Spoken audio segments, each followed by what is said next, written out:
The Bengals are back. What? They beat the 49ers 31-17. They have won 4 of 5 games since starting the season 0-2. So is it true? Yes. Is Joe Burrow back? I think he's back. I think I would officially say he's back after this one. I've been like, I know in other games I've been like, they're close, or I like some things, right? We're like, he's back with a question mark, but now we're like, he's back. We're like, no, he's back, and like 3 exclamation points. Like the other one was like question mark exclamation point. We're not sure, we think, whatever. By far the best the Bengals looked all year. By far. This game shouldn't have been as close as it was. I mean, the Bengals missed a chip shot field goal. The Bengals fumbled at the 1-yard line once going into score on a little like pick play by Irv Smith, the tight end. It was a fun game to watch. It was. It really was, It was right? like heavyweight offenses. It was for a good heavyweight, portion right? of the game. I mean, Burrow was great. Brock Purdy made a number of big-time throws and plays, too. I know we'll talk about some of his mistakes and all that, but damn, he made some plays, too. But I still think the star of the day was the fact that the Bengals protected Burrow pretty well throughout, right? I know it wasn't perfect, but it wasn't a day where it was like, oh, if he doesn't throw to the first guy, he's going to get his head knocked off, right? I mean, it wasn't that. But that was good. His movement. That's where you go, he's back. I mean, his ability to move and buy some time or scramble or get out of the pocket or whatever, those extra few things right there, that's a huge weapon for their football team. Is there a reason we've been calling him a slippery son of a bitch for the last 3-4 years, right? I mean, he's amazing that way. He's got 6 cents in the pocket. And then, you know what we saw today? And, I knew this was a tough matchup with the 49ers. I've been saying it all week. I didn't have the guts to pick the Bengals, right? But like we saw the week before with the Vikings against the 49ers, and we broke it down a little bit on the pod last week. Yeah. Zach Taylor, he's kind of from that McVay, O'Connell coaching tree. I'm going to be interested to watch this back because they seemed like they had all the answers for the 49ers zones once again. The 49ers want to play zone almost all the time. And you give Joe Burrow a little time, he's the best zone quarterback in football. You heard me say that last year. I've never seen anybody who can read the zone quicker, make a quicker decision, move people with his eyes, and then come back to a guy. He diced them up. I mean, at one point in the game, I want to say he was like 19 for 20 or something like that. I mean, it was something ridiculous. It's the 49ers we're talking about. And what that did, I mean, him picking apart the zones, doing that. They had a little success running the ball. And then what happened? We saw the 49ers get a little scared. They go, damn, he's going to pick us apart all day. We got to play some man. And then all of a sudden a big play or two happens to Jamar Chase down the football field.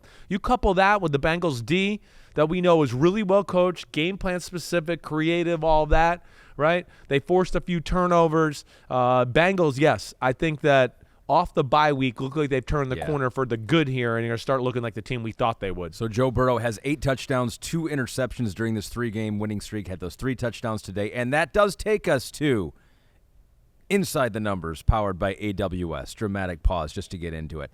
Closer look at Joe Burrow and the passing chart here. So the numbers say this. He completed 28 of 32 passes, 283 yards, those 3 touchdowns, generating a career high of plus 17.8 completion percentage over expected in the Bengals win. So they kind of look at the difficulty of pass, where the receiver is, where the defender is. How often should that pass be completed? He completed about 17% more than he should have in this game. There was definitely some tight window throws he made. But like, again, where I think, hey, the general public sometimes, you just go, oh, yeah, another throw, another completion.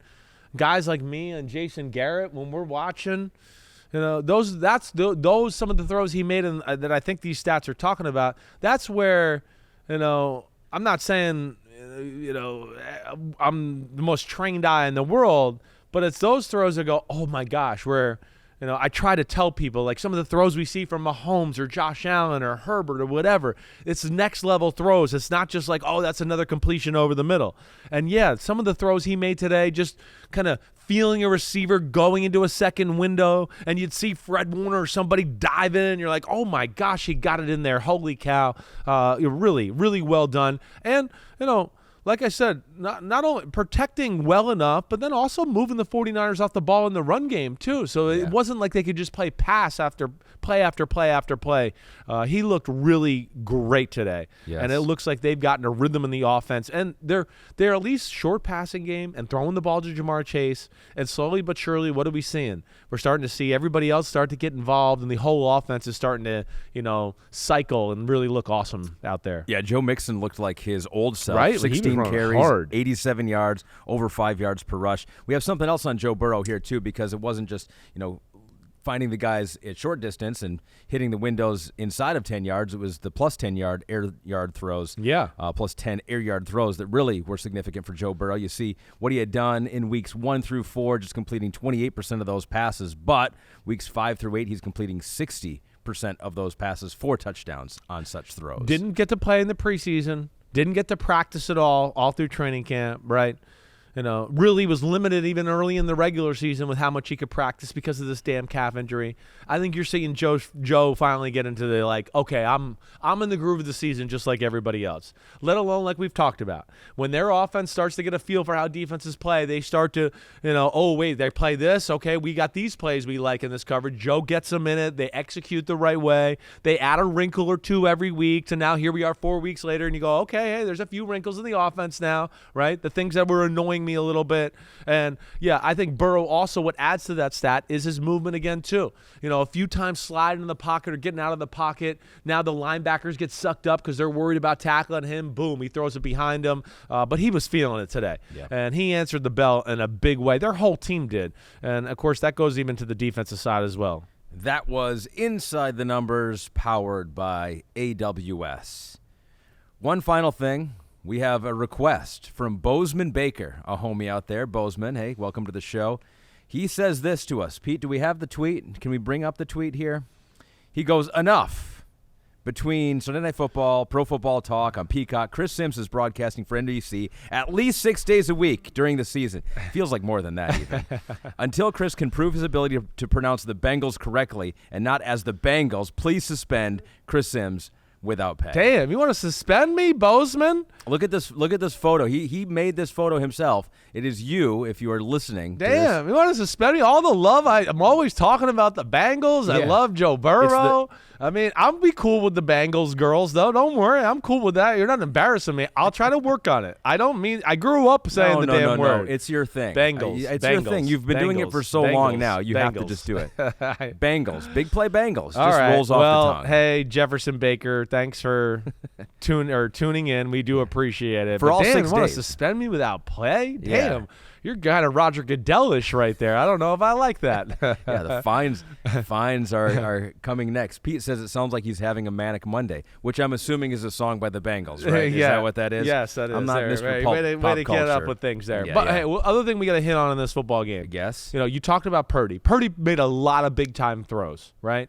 But we're seeing here the 49ers defense, some of the D linemen are not popping the way they should, right? That's for one. That would be one of the big things in the defense. Two, I think Steve Wilks, as I've been saying, is still kind of getting used to how the 49ers want to do and call things and putting his own little, style or wrinkle on the whole thing. But right? It's not like the 49ers weren't carved up by teams at times last year, No. They right? definitely went through some spots, right? There was a spot there like week 12, 13, 14 last year. Remember the Raiders? I think we talked about it. Yeah. With Stetson Bennett tore them up.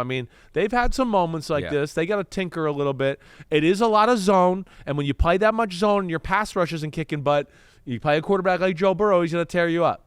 That's where if I'm the 49ers, I might be thinking about, is there a corner out there I can get in a trade deadline this week? But we'll also see with the 49ers, a little too much on Purdy the last 3 weeks. I think that's the other thing I come away with. No Debo, no McCaffrey. McCaffrey, the running game, not quite what we know it to be. They're not dominating in that area.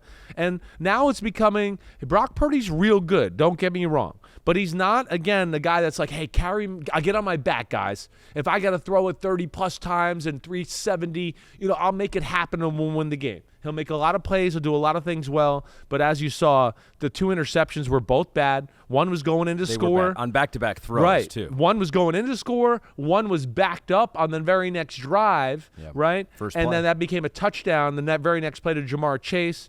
He threw an interception at the end of the game and got lucky with a roughing the passer call. But then he ended up fumbling the very next play after that. Yeah. My point is that Purdy's real good, but he's not John Elway yet, where you're just like, hey, carry the team here. And, the running game, no Debo, I do think has hurt them a little bit. I'm still not giving up on the 49ers, of course. But I definitely didn't think we were going to be sitting here going to the bye week after week 5 when they were 5-0, beating the Cowboys on Sunday Night Football. and me and clearly everybody just about football was like, they're clearly the best team in football. They blow a game in Cleveland where they probably should have won it. But then the last 2 weeks, we're outplayed by the Vikings and the Bengals, and that's a little concerning for sure. It was Jarrett Stidham who tore him up, not Stetson Bennett. All right. Did I say Stetson Bennett? You did. I did. He was still at Georgia, I think, at that time. Yes, he was. Yes, I was like, that's impressive. I was like, even college quarterbacks were carving him up. Sorry about that. Wait a second.